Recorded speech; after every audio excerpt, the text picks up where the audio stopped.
Hello friends, this is Vijay Rajpushp and welcome to Learner Eyes by VRP. जैसा कि आप जानते हैं कि अब हम लोग का इंटरमीडिएट आर्ट्स का एग्जाम जो है बहुत करीब आ चुका है 2021 का।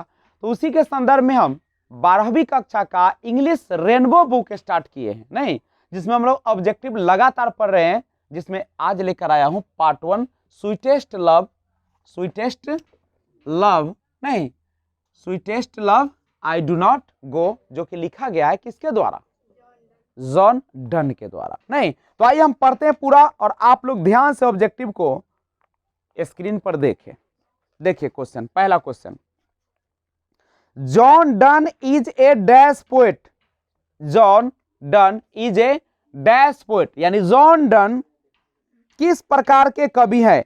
Nature, metaphysical, cavalier, romantic. तो आपको पता था कि जॉन डन जो थे एक आध्यात्मिक कवि थे। अध्यात्म माने आत्मा से जुड़े, जो कि मन की शांति के लिए वह विभिन्न प्रकार के कविता लिखते थे जो प्रकृति से संबंधित होता था। नहीं तो ये मेटाफिजिकल है। John Donne is a dash poet, तो कैसे पोएट है? मेटाफिजिकल पोएट है। दूसरा देखो, that thou lovest me as thou sayest is from माने से, इज फ्रॉम माने से, माने कहां से लिया गया है?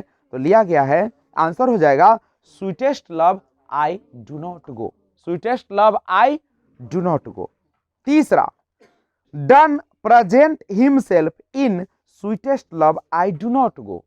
Sweetest love I do not go. I मतलब आई किसके लिए आया है? जॉन डन के लिए आया है। तो आई जो है से कौन सा पर्सन होगा? First person. कौन सा नंबर होगा? Singular number. First person singular number, option number A. चौथा question, sweetest love I do not go. Sweetest love I do not go is a deductive poem, an allegorical poem, a love poem, none of this. तो love poem नहीं, एक प्रेम से भरी क्या थी? कविता थी, जिसमें आप जानते ही हैं कि जॉन डन जो है वह क्या करते हैं, अपने आश्रयदाता के भतीजी से ही क्या कर लेते? चुपके से शादी कर लेते, जिसके लिए कुछ समय का उनको जेल हो जाता। लेकिन चूंकि वह कानूनी तौर पे शादी किए हुए थे, कोर्ट मैरिज, इसलिए उनको कुछ ही पल में क्या हो जाता है? रिहा कर दिया जाता है।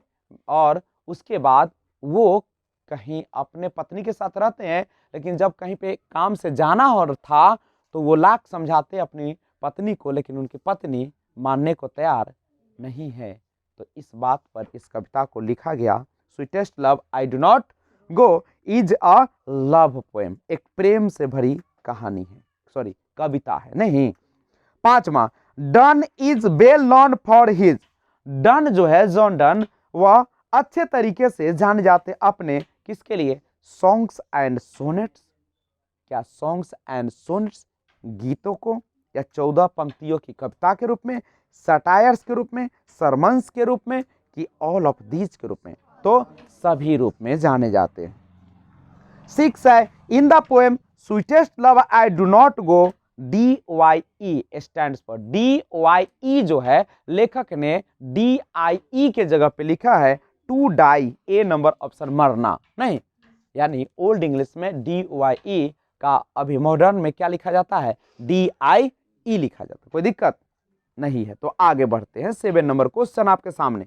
एक एक चीज बगुला लेखा नजर रख के सीखो, समझ रहे हो ना? अंग्रेजी सीख जाना है तो सीख जाना है, चाहे पूर्वैया पश्चिम में चले चाहे उत्तर में चले, सीख जाना है तो सीख जाना है। चलो 7, sweetest love I do not गो। केवल जब बोलता हूं उस समय नजर रखिएगा ना लाइन पर, सेंटेंस पर, आपको पढ़ने खुद ब खुद आ जाएगा।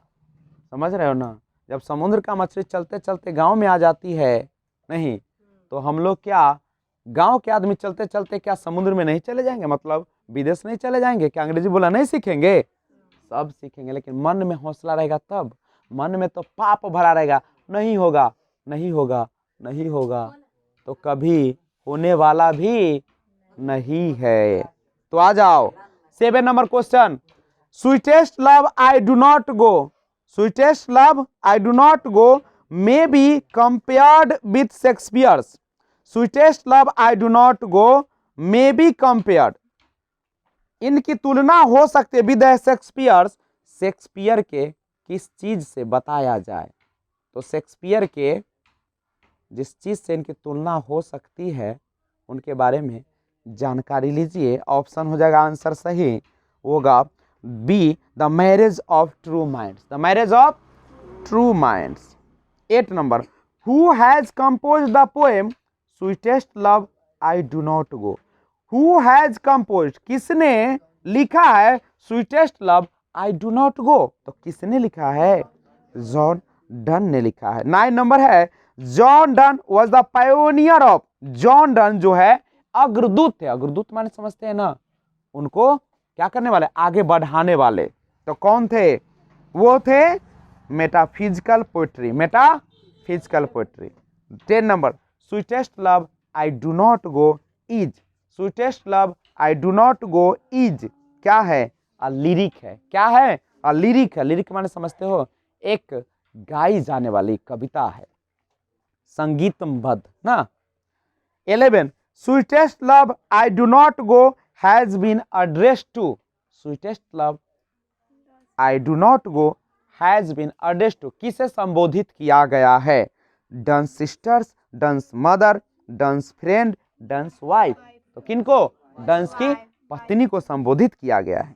12 है, the occasion of the poem, the occasion of the poem sweetest love I do not go is Donne's, कहता है ओकेजन ऑफ द पोएम, कविता के अवसर पर sweetest love I do not go is Donne's, ये डन का क्या है, एक कंटिनेंटल ट्रिप है, एक महाद्वीपीय यात्रा है, वो दूसरे महाद्वीप में जाना चाहते हैं लेकिन उनकी पत्नी उनको जाने से मना करती है। अगला है, John Donne has written the poem, John Donne ने लिखा है कविता, कौन सा कविता लिखा है, song of myself and epitaph, sweetest love I do not go, the soldier, कौन लिखे हैं, तो sweetest love I do not go complete है। कहीं समस्या तो नहीं आ रही है ना, अगर समस्या हो तो कमेंट बॉक्स में कमेंट करें।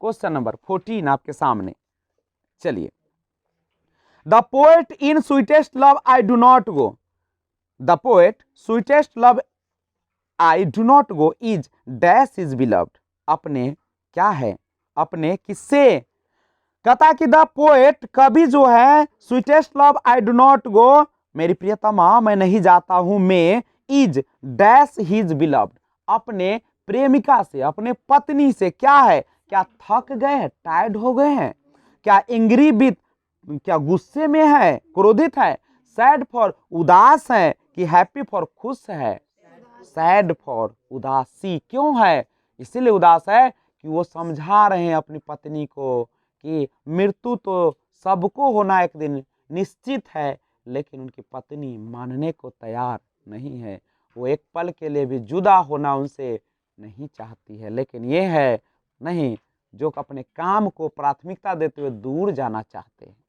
कितना अच्छा लाइन है, अंत में कहते हैं कि भगवान न करे कि दो जोड़ी कभी भी एक दूसरे से जिंदगी में जुदा हो, साथ रहे, साथ जिए, साथ मरे, लेकिन है ज्यादा साथ रहने से भी लड़ाई झगड़ा बढ़ती है, प्रेम में दरार आती है, इसलिए दूर रहना भी थोड़ा जरूरी है।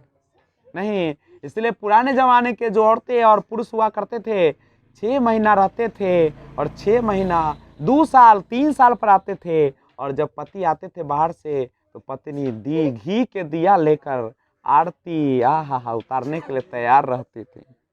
नहीं समझ रहे हो ना बात, तो उसी तरीके से कहते हैं कि भगवान न करे कि दो एक दूसरे को जो चाहते हैं वह कभी एक दूसरे से जुदा हो, तो सैड फॉर, इसलिए उदास क्यों है, उदास क्यों है अपने प्रेमिका से, क्योंकि वो समझा नहीं पा रहे।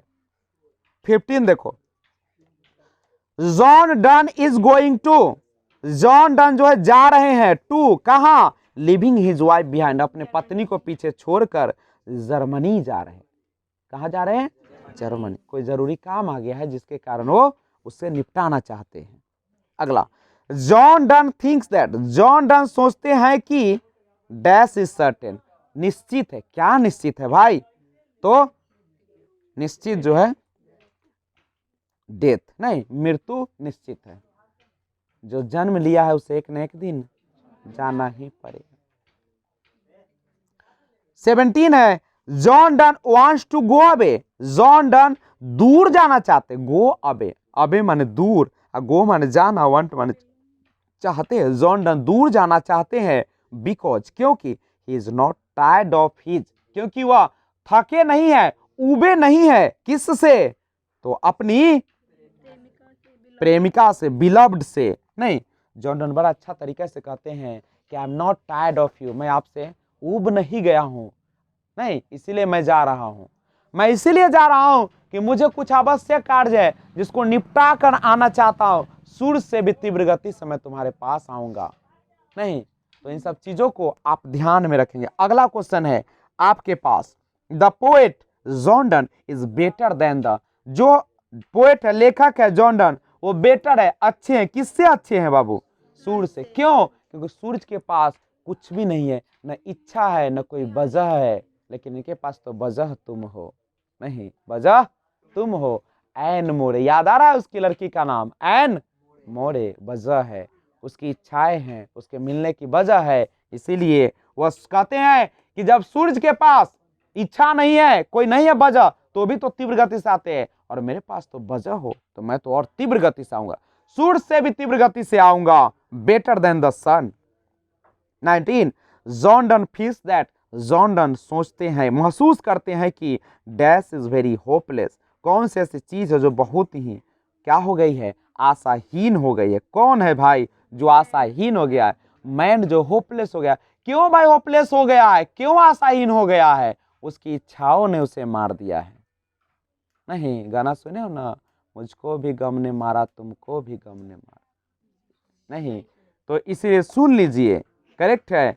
इसलिए कहता है कि मनुष्य की इच्छा जो होती है वही उसको क्या बना देती है, होपलेस बना देती है, आशाहीन बना देती है, जर्जर बना देती है। आहा, बंधन क्या है। 20 नंबर क्वेश्चन आ जाओ, डैश हैज बीन डिस्क्राइब्ड, कौन जो है से वर्णन किया है, एज मेटाफिजिकल पोएट, किसे मेटाफिजिकल पोएट के रूप में डिस्क्राइब किया गया, वर्णन किया जा चुका है, किनके, तो जॉन डन। और 21 नंबर क्वेश्चन है, dash wants to gladly accept death, कौन है जो ग्लैडली, खुशी पूर्वक, खुशी खुशी स्वीकार करना चाहता है डेथ को, मृत्यु को, कौन है भाई, जॉन डन है। और 22 है, John Donne had seen the sun setting dash night, John Donne had seen the sun, John Donne ने देखा था किसको, सीन द सन सेटिंग, सूरज को डूबते हुए, डैश नाइट, कौन सी नाइट को, एस्टर नाइट, एस्टरडे, कल बीता हुआ, कल की रात को। नहीं, और अगर आपको यह वीडियो अच्छा ही नहीं, सबसे अच्छा अगर लगा है, तो आप अगर नए व्यूअर्स है तो इस चैनल को सब्सक्राइब कीजिए, क्योंकि ये चैनल आपका ही तो है।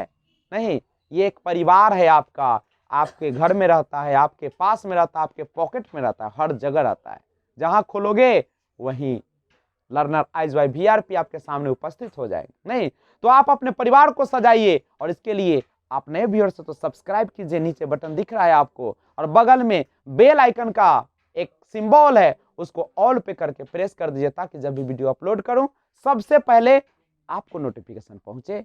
और आपकी सफलता की कामना करता हूं, आप निश्चित सफलता ही ना ले, एक बढ़िया नंबर से पास हो, मेरा दुआ आपके साथ है, दुनिया वाले का दुआ आपके साथ है। तो बने रहे, take care, be enjoy, thanks for watching, keep watching, जय हिंद, जय भारत।